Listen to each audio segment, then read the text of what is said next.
the Bruins are obviously, a borderline playoff team. It doesn't look like, a whole lot's happening this year. And to be fair to the organization, this has been a very, very long stretch of success, at least regular season success. And if you look at a lot of other franchises, they've had huge peaks and valleys. They've had just valleys. I mean, you don't want to become like a Chicago. You don't want something like that happening. The Neely mentioned it. You've talked about it. Two paths. Now, for years, they've gone to improve the team in the now at the trade deadline. Fluto, what do you think they should and what do you think they will do come the trade deadline?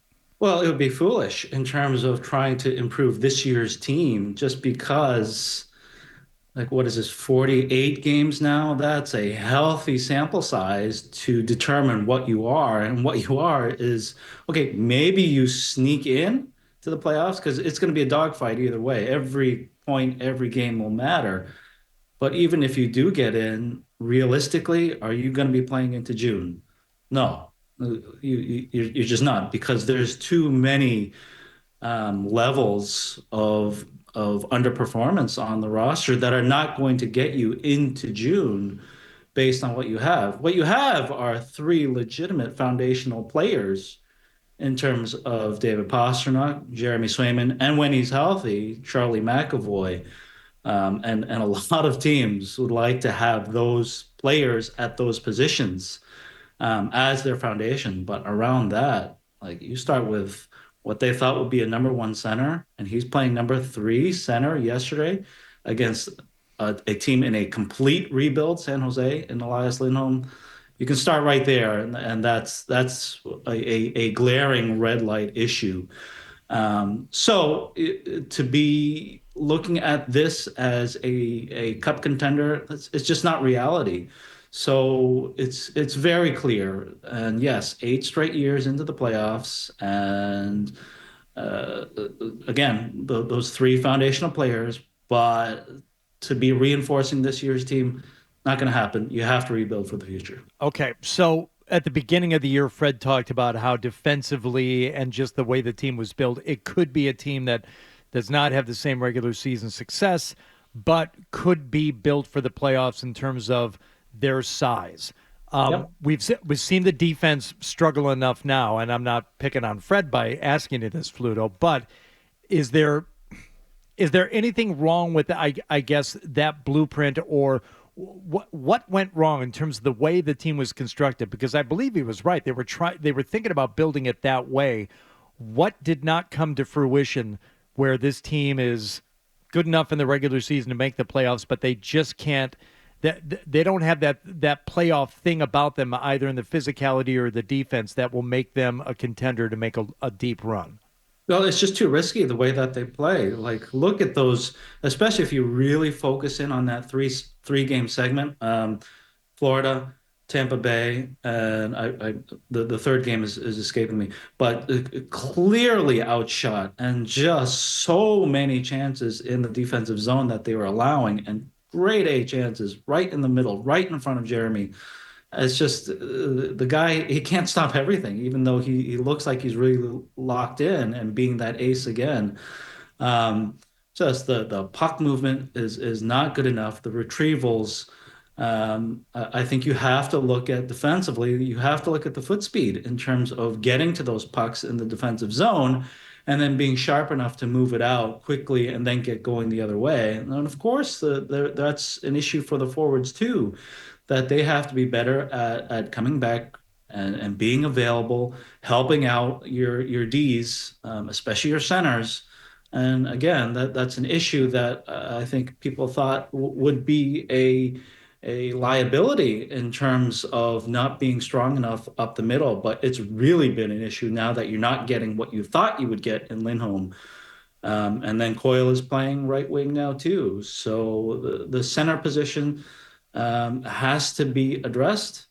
That's a hard ask, especially at the deadline. That's more of a July 1 issue. And then the defense, Yeah, it has to be quicker. It has to be sharper. It has to be cleaner. Okay, yeah, there absolutely that was the thinking going into the playoffs. Big, strong, physical, tough, and you certainly have that in Zadorov, Carlo, and McAvoy. Who knows how long he's been injured because he hasn't been McAvoy like we've seen for a long time. So who knows how long he's been dealing with that issue because he just hasn't been himself. And you're picking him to be number one, and it hasn't been good enough. Fluto, I'm wondering what you think about the leadership of this team. Brad Marchand got into it with one head coach on the bench, and then he got benched by his replacement over the weekend for overtime against Ottawa. He hasn't been himself either. I think he's a minus, a plus minus. I think he's a minus for the season. I can't remember a captain that was a minus for a season. I'm wondering what you think about his captaincy for this team. I think it's been all right. I think that's just a natural byproduct of the team not being where it traditionally is. I think he's been fine. I think the issue will be because I think you have to consider it. Okay, is this a tradable captain in terms of trying to accelerate this retool? Um, if you trade Brad, can you get back a high-end future, a first-round pick, a prospect, perhaps? But would they consider it? Considering what that would do in terms of the leadership around him. Like, is Pastrňák ready to be the captain? Is McAvoy ready to be the captain at this point? Probably not. That's a big ask. Yeah. So that's really that's a tough one for management to really answer, and maybe they don't have to answer it until they get closer to the trade deadline to have an even sharper picture of what they will be and what Brad will be in the next 2 or 3 years. But in terms of just focusing on his leadership, no issues there. Okay. I was out of town. Do we know why Brad didn't play in that overtime? Go ahead, Fluto. Yeah, go ahead. I just in case anyone is as stupid as me and doesn't know. Yeah, coaching decision, and to be as loose as Brad was at the end of the third period in regulation with the goalie pulled, and then to see Ottawa score two there, it wasn't good enough. He was having a tough game. There were a bunch of players that were having tough games, especially in the third period. So it happens. He wasn't happy about it. Coach wasn't happy about it. They deal with it. They talk about it. They move on. So it happens, right? We saw Pastrňák get benched for an entire period earlier this season, and he's your best player. But it's different if it's a captain. It just is. It's different. Well, go ahead. Sure. Yeah, it could set the tone for the rest of the guys, saying, okay, if the coach is going to do this to the captain, the only guy that's won a championship, well, this could happen to me if I don't shape up and clean up in the defensive zone. So that's that. I'm sure Joe was partly thinking about that too. Like, you got to hold everybody accountable, including the captain. Okay, so let's all agree that. And by the way, when I thought that if they were going to have success in the playoffs because they built the team this way, or that's what they were going for, I assumed they'd make the playoffs. Things have turned. So what did I know about Elias Lindholm?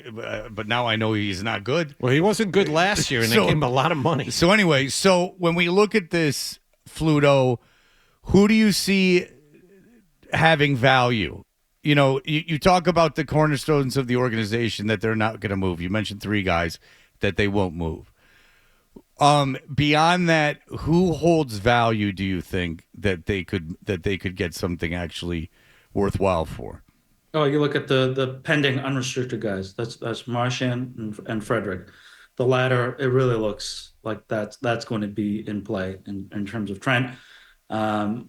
Obviously, no traction in terms of negotiation, and if you're if you're a Tampa or like, how good would he look in Florida on a third line, just kicking everybody's butt like the rest of that team? Like, there'd be a line out the door in terms of teams that would want him as a third line complementary player, with a possibility to re-sign. So if you can get a second round pick, first round, I don't know about first round pick if he's going to get you that, but that's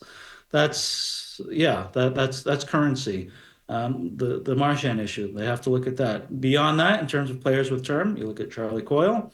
That's kind of a second line, third line player that teams would like. Center, right wing, PK, face off. Yeah, that's attractive. Brandon Carlo, Pavel Zacha, Morgan Geekie. But Geekie looks like he's sticking in terms of he's playing out of position, left side. But that's your one line right now, him, Zacha, and Pastrňák, that the coach can depend upon to give you something credible offensively on every shift. So, and he's still young. He's restricted after this year. So that looks like there's some value there in terms of retention. So players with term, Carlo, Zacha, Coyle. Those are your three. Awesome. All right, Fluto, great information as always. Read them in The Athletic. We always appreciate the time. If you like that clip, check out more videos from Toucher and Hardy here. For more Bruins analysis and opinion, hit this playlist.